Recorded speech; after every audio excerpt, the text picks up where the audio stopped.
Hey guys, what's up? I haven't done a reading or a video or anything in a really long time, except for like funny filter ones and all that. So I'm gonna do a collective reading and just see what's going on with everybody. See if there's anybody. I'm just starting. Oh, hold on a second. Yeah.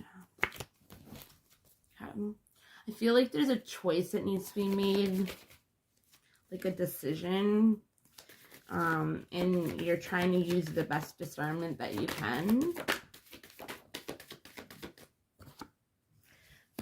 You're resisting the darkness. No, the void. There's something that you're resisting attracting into your life because you're doubting your power. So you're in this time in space of like nothing's happening, like kind of like stuck. But when we're in those moments and we're in that void, like the void, it's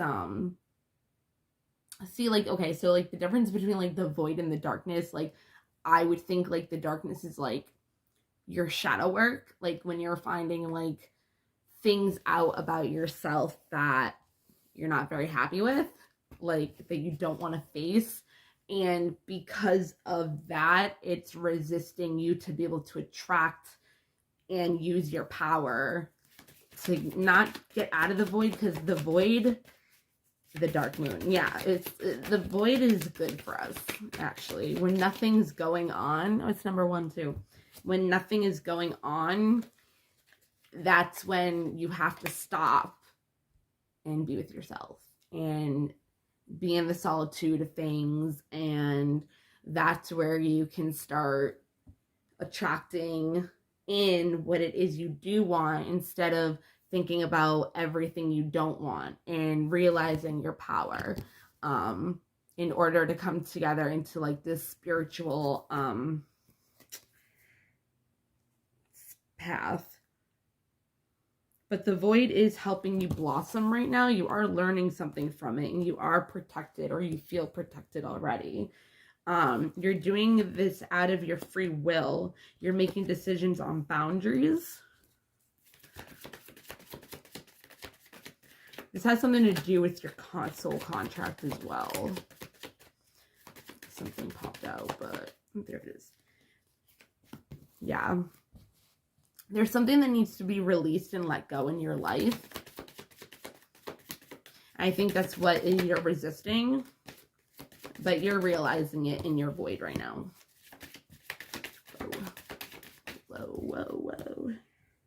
You're learning how to balance everything out right now and being ready for the unknown and the unexpected, working on your fears and the darkness. I knew that was going to come out. So in this void, you're working with your shadow, right? Our shadow is the things that we do not like about ourselves, that we are sometimes unconscious about. We don't even really know that we are acting a certain type of way because we've done it for so long, and they're unconscious programmings of our childhood when we weren't really, we were kids, and they're outdated programs of how we did things in order to make ourselves feel safe. You know what I mean? So like, I used to, when I would feel hurt, I would get angry and I'd be mean. And because angry is a secondary emotion, like something always triggers the anger. It's not like you just get angry. It's like something, some other emotion makes you angry. It's a secondary emotion. So in this darkness, there's something that you're blossoming into realizing your power and protecting your energy, and psychic protection, psychic what's it called, attack. You might be really quiet right now. That's usually what the void does. You might not even really realize that you're doing this, but you are realizing that boundaries need to be set. Something needs to be released. It could be a person, it could be outdated programs, it could be a way of thinking, but you are realizing this and you are seeing it, and you're balancing out things, because the unexpected of your fears is what's being brought to the surface right now of your darkness. which is number 40, which in numerology would be number 4, which is about stability. Yes, there we go. Surrender. Exactly. I'm so glad that came up. I'm so glad, because I was going to say, like, when you do the boundaries and realize there's something that needs to be released, that's when you come into the balance of, crap. Hold on. Okay, sorry. Where was I? Okay. So when the unexpected came out, and then the fear, and then the darkness came out, I really wanted to say, like, the universe is asking you to surrender and trust. Oh, that'd be cool if trust came out. Came out next. But yeah, it's asking you to surrender your fears, your insecurities, your self-esteem, like how you feel about yourself, like, all your negative thoughts, all the negative things you tell yourself, your self-criticism, the way you talk to yourself, so surrender all those thoughts and surrender to the universe. Just surrender, like, your life. You are a vessel. Like, you are a vessel here to have the universe work within you as whatever you're here to be, a starseed, a light worker, any of that kind of stuff, and help the world. So when you're here, you're supposed to surrender yourself. You're supposed to surrender your life and do whatever it is that you're told to do, or your intuition brings you to do. And that's a skill that you need to work on doing. You know what I mean? Like, learning what voice in your head is you, the devil, or some negative entity, or God, or higher power, your higher self, like the divine you. Because that's what we are. We're all divine children of an extension of unconditional love. And the point is to learn unconditional love for yourself and be able to project that unconditional love onto other people and the world. So, you could know somebody that knows 10 people, and if you can treat that one person a certain type of way, and they start to do inner work, or they start to want to be a better person, or, they get inspired by you in some sort of kind of way, and they are like that with their 10 friends, those 10 friends have, 50 friends and family members and this and that they're close to, and then they start doing it because it just kind of like pay it forward, but it like spreads out into the world, into like a ripple.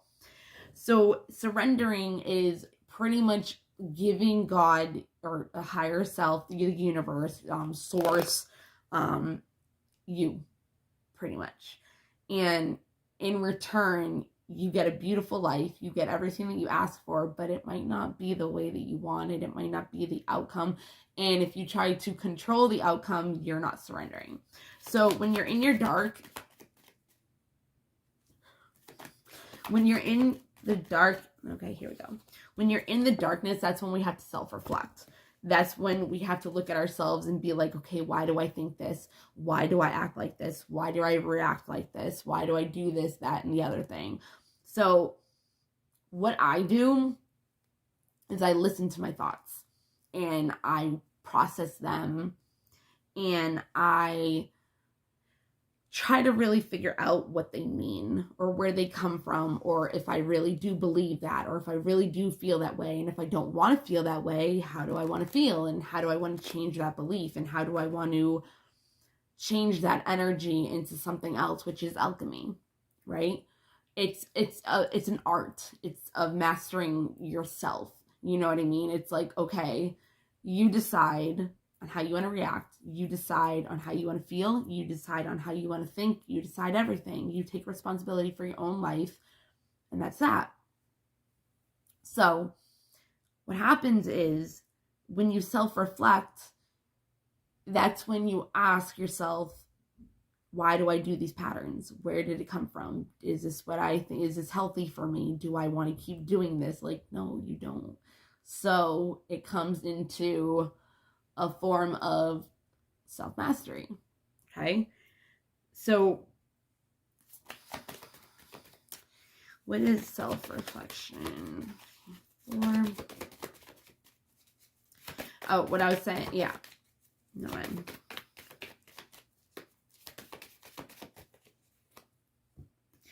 yeah, because you have the wisdom within you to be able to figure out this self-reflection.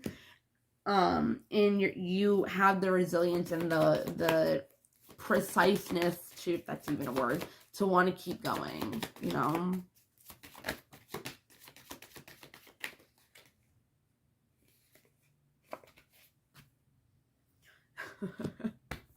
So I'll take this card. Like I said, the point is to become a better person in this lifetime, to find unconditional love. So when you're purifying yourself, it's really purifying those negative parts of you and finding your sovereignty. You like your light, your goddess energy, the long ingenuity. I don't even know. Yeah, the discernment between what is not good and bad, because honestly, like, everything, we've made this world a duality, whatever kind of world, and it's really a singular world. So it's like there's no good and bad, there's no up and down, there's no a cross in between, cross and whatever, left and right. Like, everything is one conscious, everything is one. So it's hard to bring that into fruition when you don't understand that. It's really hard to live in a singularity kind of world. It really is. I've tried it. It's weird. But bringing the discernment into play will bring things into fruition easier. Especially with doing the surrendering through your darkness and through the fears, and letting the unexpected happen, nourishing yourself through your self-love, and really just going for it, really just being in the moment and learning how to be in the present moment right now is like a big thing. I realize, because, you know, if you live in the past, it's not really